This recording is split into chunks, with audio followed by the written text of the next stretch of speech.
Pompiş balalarının başına gələnləri bu 2 dəqiqəlik videoda sizə danışmaq istəyirəm. Pompiş qırd düşdü və mənə dedilər ki, onun yerini tərpətmə, harda qırd düşübsə orada otursun. Belə bir şərait yaratdım. Hər gün çıxırdı, yeyirdi, içirdi, qayıdırdı.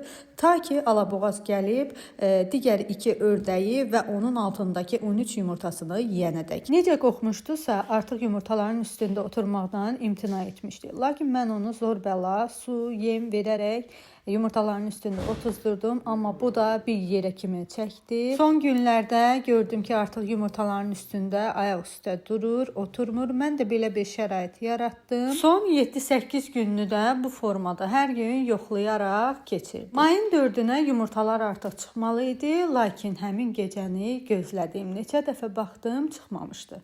Ayın 5-i isə artıq küşfər belə çat vermişdi. Mən də biraz kömək olmağa çalışdım, çünki gecikməsindən qorxurdum. Əşrəflə Abasət isə qəti şəkildə reaksiya vermirdi, çat yox idi. Və bir də onda yoxlayanda gördüm ki, Abasətdə qətiyyən tərpənmə yoxdur, içəridə ölmüşdü. Əşrəfin də belə gecikib ölməsindən qorxdum deyə özüm boşluq olan hissədən çatladıb onu qurtarmağa çalışdım.